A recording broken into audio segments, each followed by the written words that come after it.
Pare, tanong ko lang, na-experience mo na bang dinididma ka ng isang babae? Yung tipong binigay mo na lahat ng effort mo. Good morning texts, pa-good night memes, kwento, lahat. Pero ang sagot lang niya, scene, wala man lang reply. Ang sakit, diba? At ito pa, minsan hindi lang reply ang wala, kundi parang wala ka na ring value sa kanya. Pero teka lang, bago ka magmukmok, isipin mo to. Ano nga ba ang gagawin ng isang tunay na lalaki kapag deadma siya ng babae? Sasabihin ko sa'yo ngayon, gamit ang stoic mindset na siguradong magbabago ng perspective mo. Ganito kasi bro, karamihan sa ating mga lalaki, pag dinididma ng babae, automatic instinct natin, habulin siya. Magme-message ulit, magpaparamdam ulit. Magpapakita ng effort kahit wala namang balik. Parang iniisip natin, kapag mas binigay ko pa, siguro mapapansin niya ako. Pero dito ka nagkakamali. Alam mo kung ano ang problema. Habang mas naghahabol ka, mas lalo kang nawawala sa mata niya. Ganito yan. Isipin mo yung isang aso na sobrang excited kapag nakita ka. Tumatalon, tumatahol, sumusunod saan ka man pumunta. Cute siya sa umpisa, oo. Pero kapag araw-araw ganun, nakakainis na. Napapaisip ka na, pwede ba mag-relax ka naman kahit minsan? Ganun din sa babae. Kung dinididma ka niya at lalo ka pang naghahabol, mas nagiging predictable, mas nawawala yung mystery at respect. Instead of attraction, nauuwi sa irritation. At ito yung masakit, nawawala yung self-respect mo. Napapansin mo ba yun, bro? Kapag nag-chat ka ng hi tapos walang sagot, biglang overthink mode ka na. May ginawa ba akong mali? Ayaw niya na ba sa akin? May iba na kaya siyang kausap? At habang nag-overthink ka, dun ka na nasusunog. Nawawala yung confidence mo. Nawawala yung identity mo. Kwento ko sa'yo yung mas malalang senaryo. May kaibigan ako, tawagin na lang natin siyang si Mark. Si Mark super effort sa isang babae na gusto niya. Flowers, chocolates, lahat ng cheesy quotes. Kahit hindi naman hinihingi, binibigay niya. Pero guess what, deadma? Pero imbes na umatras, mas lalo siyang naghabol. Lahat ng post ng babae, may like at comment siya. Lahat ng story, siya ang unang viewer. Lahat ng oras niya, nakatutok sa notification. At ang ending, hindi lang siya na deadma, nawalan pa siya ng respeto sa sarili niya. Bakit? Kasi dumating sa point na hindi na siya lalaki sa harap ng babae. Para na siyang fan. Para siyang nagpe-perform para lang makuha yung attention. Ito yung katotohanan na masakit pakinggan. Kapag hinabol mo ang babae na dinididma ka, hindi mo siya napapa-attract. Napapa-turn off mo siya. Kasi bro, isipin mo, anong klaseng energy ang pinapakita mo? Desperation, neediness, lack of control. At ito yung pinakaayaw ng babae sa isang lalaki. Walang babaeng maa-attract sa desperadong energy. Kaya kung nasa sitwasyon ka ngayon na deadma ka ng babae, at iniisip mong dagdagan pa ang effort, mag-spam ng messages, o magpakita ng selos para lang mapansin ka, stop. Hindi yan solusyon. Yan ang maglulubog sa'yo. Ngayon bro, eto ang dapat mong gawin. Kung deadma ka ng babae, ang gagawin ng isang tunay na lalaki ay simple pero powerful, stepping back. Hindi ka magagalit, hindi ka magdadrama, hindi ka manunumbat, tahimik ka lang. Bakit? Kasi isang tunay na lalaki, hindi niya hinahayaan na kontrolin siya ng emosyon niya. Hindi siya nagmamadali para sa validation ng babae. Alam niya ang value niya, kaya kahit hindi siya pansinin ngayon, steady lang siya. At ito ang stoic mindset. You cannot control others, but you can always control yourself. Hindi mo hawak kung paano siya magre-react, pero hawak mo kung paano ka magre-respond. Kung deadma siya, hayaan mo. Pero ikaw, tuloy ka sa growth mo, sa purpose mo, sa mga bagay na kaya mong i-level up. Kasi tandaan mo, ang babae, hindi siya ang mission mo. Ikaw ang mission mo. At kapag nakita niya na hindi ka naghahabol, hindi ka nagmakaawa, at imbis ay nag-grow ka pa lalo, dun siya mapapaisip, bakit parang hindi siya apektado na dinidedma ko siya? Bakit parang mas lalo siyang nagiging attractive? Ito pa isang kwento bro. May kakilala akong lalaki, tawagin natin siyang si Jason. Crush niya yung isang babae na kawork namin sa office. Lagi siyang nagpapakita ng effort, libre dito, libre doon. Lahat ng request ng babae, sinasakyan niya. Pero guess what? Deadma. One day, sabi niya sa akin, bro, bakit ganun? Binigay ko na lahat pero wala pa rin. Ang sabi ko sa kanya, bro, kasi masyado mong inuuna siya kaysa sa sarili mo. Stoic mindset dapat. Tigilan mo muna siya. Mag-focus ka sa projects mo, sa fitness mo, sa sarili mong buhay. At ginawa niya nga, instead of palaging nakatutok sa babae, nag-aral siya ng bagong skills, nag-gym, nag-travel kasama tropa. Bigla siyang nagkaroon ng confidence na hindi nakadepende sa babae. After ilang linggo, anong nangyari? Yung babae mismo ang biglang nag-message.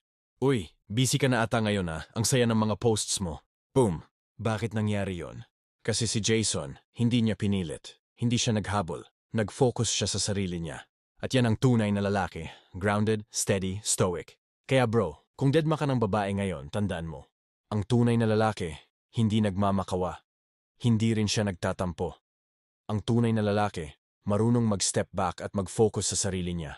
Kasi balang araw, mapapansin ka niya ulit. Pero by that time, baka ikaw na ang mamimili kung worth it pa ba siya o hindi. Alam mo ba bro, na minsan ang pinakamalakas na galawan ng isang lalaki ay yung wala siyang ginagawa. Hindi siya nagte-text, hindi siya nagpapakita ng selos, hindi siya nagmakaawa. Tahimik lang siya, steady lang. At sa sobrang tahimik niya, dun biglang naguguluhan ang babae. Ang tawag dito, stoic detachment. Ito ang sekreto kung bakit ang tunay na lalaki, kahit idedma siya, hindi siya nauubusan ng respeto at attraction. Pag-usapan natin ng mas malalim. Kapag dinididma ka ng babae, automatic reaction ng maraming lalaki ay habulin. Kasi ang utak natin nakawire sa ganito. Pag nawala siya, talo ako. Kaya magte-text ka ng sunod-sunod. Magpaparamdam ka na parang stalker. O kaya magdadrama ka para lang makuha yung sympathy niya. Pero eto yung problema. The more na naghahabol ka, mas lalo niyang nararamdaman na ikaw ay nasa ilalim ng energy niya. Ang tawag dito sa psychology ay scarcity effect. Kapag pinapakita mong wala ka ng ibang options at siya lang ang mundo mo, nawawala yung value mo sa mata niya. Tandaan mo to bro, walang babae ang maa-attract sa isang lalaking walang sariling mundo. Kung siya lang ang sentro ng universe mo, mabigat yun para sa kanya. At imbes na ma-inspire siya, nadededma ka niya. Pintahan natin ng mas malinaw bro. Imagine si Carlo. Si Carlo may nililigawan. At first, okay yung usapan nila. Pero one day, biglang nagbago ang vibe ng babae. Hindi na ganun ka-active mag-reply. Minsan, scene lang. Anong ginawa ni Carlo? Lalo siyang nag-effort. Araw-araw may good morning. Araw-araw may paalala. Araw-araw may ingat ka. Pero imbes na gumanda ang sitwasyon, mas lalong lumala. Mas lalong naging cold yung babae. Mas lalong naging distant. At ito ang masakit. Si Carlo nagsimulang magtampo. Nagpo-post ng mga hugot sa Facebook. Nagpapakita ng selos kahit wala namang label. Nagpaparinig. Ano ang nangyari? Wala. Mas lalong na-turn off yung babae. At ito yung reality na ayaw tanggapin ng karamihan. Habang mas nagpapakita ka ng desperation, mas lumalayo ang babae. Para kang nanguhuli ng ibon gamit ang kamay. The more na pinipisil mo, mas lalong lumilipad palayo. Dito na papasok yung stoic detachment. Ano ba ito? Simple lang. Kapag hindi ka pinapansin, hindi ka rin nagpapaapekto. Hindi dahil wala kang pakialam sa babae, kundi dahil mas mataas ang respeto mo sa sarili mo kaysa sa validation ng kahit sino.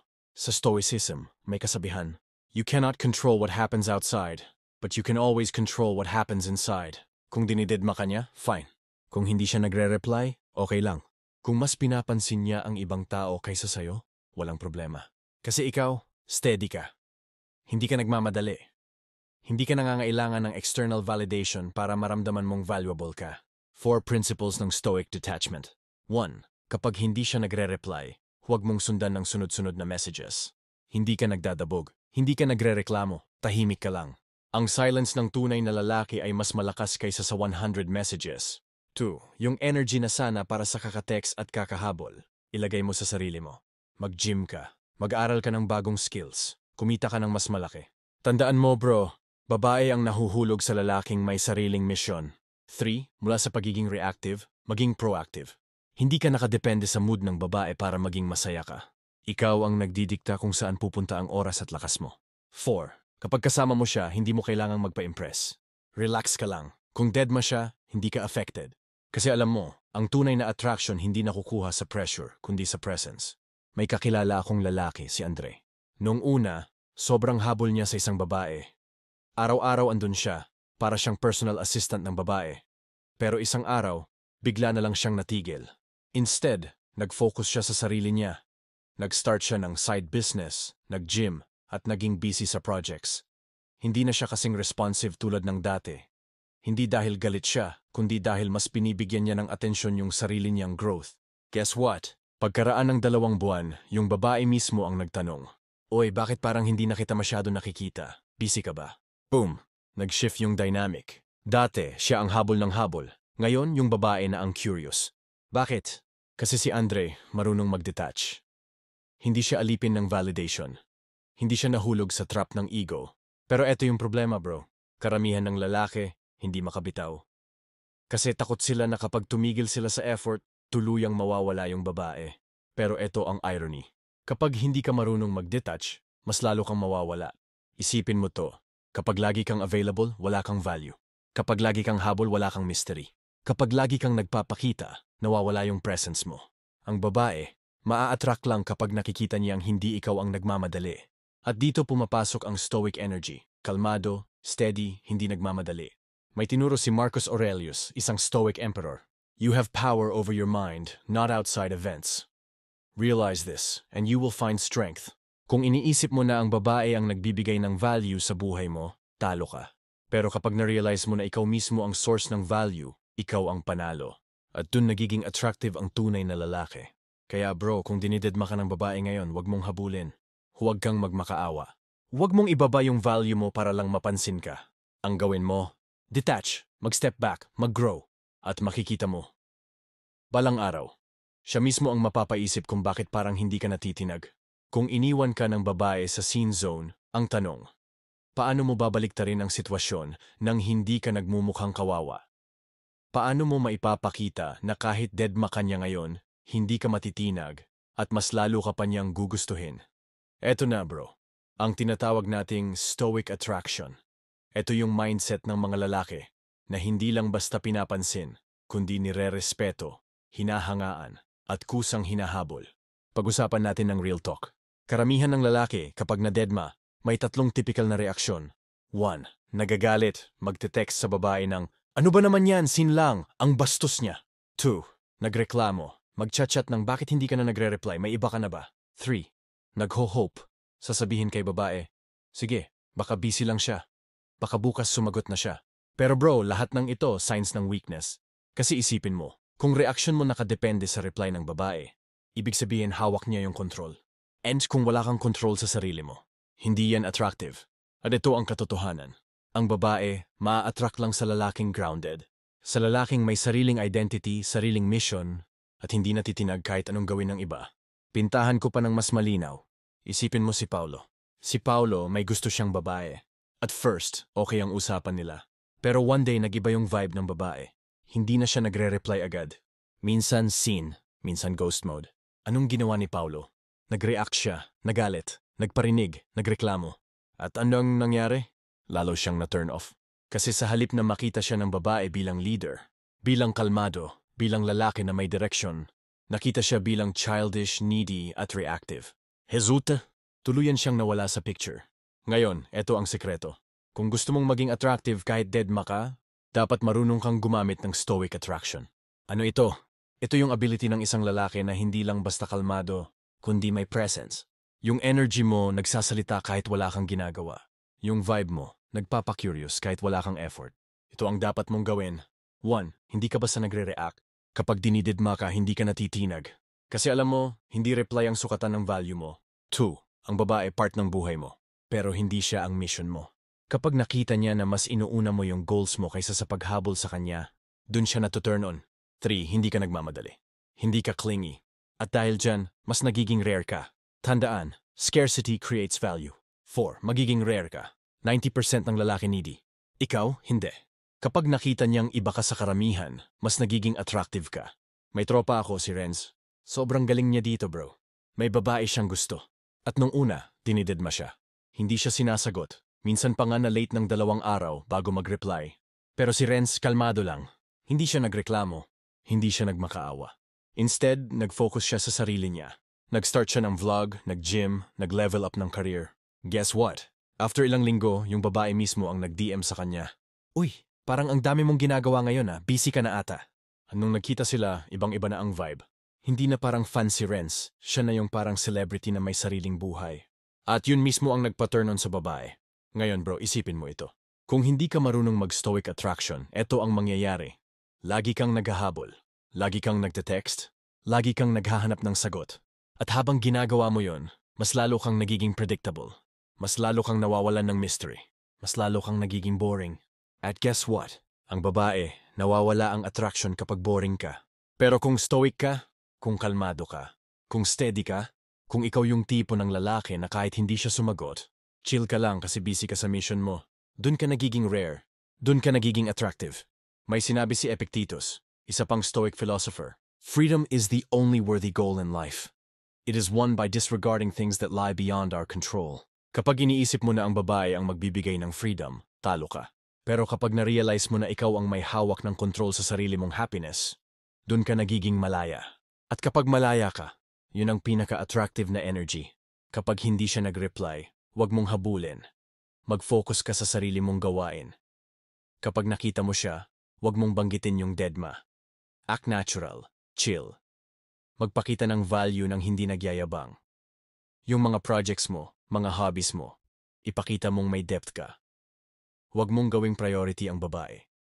Siya ang kusang maa-attract sa'yo kapag nakita niyang hindi mo siya hinahabol. Bro, isipin mo na lang si Miguel. Si Miguel dati lagi sa scene zone. Pero nung natutunan niya ang stoic attraction, nag-iba lahat. Hindi na siya nagmakaawa ng reply. Hindi na siya nag-post ng hugot. Hindi na siya nagmukhang needy. Instead, ginawa niya yung mga bagay na gusto niya. Nag-focus siya sa fitness, sa trabaho, sa sarili niyang mission. Ngayon, siya na yung tipong lalaki na kahit deadmahin, hindi naaapektuhan. At dahil doon, yung mga babae mismo ang kusang lumalapit. Kaya bro, eto ang tandaan mo. Kung deadma ka ng babae, wag mong habulin. Wag mong ibaba ang sarili mo para lang mapansin ka. Ang tunay na lalaki, hindi nagmakaawa ng respeto. Gumagawa siya ng dahilan para kusang ibigay sa kanya ang respeto at atensyon. Kaya piliin mong maging stoic, piliin mong maging grounded, at piliin mong maging rare. Dahil kapag ginawa mo yon, hindi lang babae ang maa-attract mo, kundi opportunities, respeto, at success. Kung nagustuhan mo ang video na to bro, make sure na i-like mo itong video, mag-subscribe ka sa channel, at i-share mo ito sa tropa mong laging nasa scene zone. Dito, hindi lang basta diskarte sa babae ang tinuturo ko. Dito tinuturo ko kung paano ka magiging isang tunay na lalaki.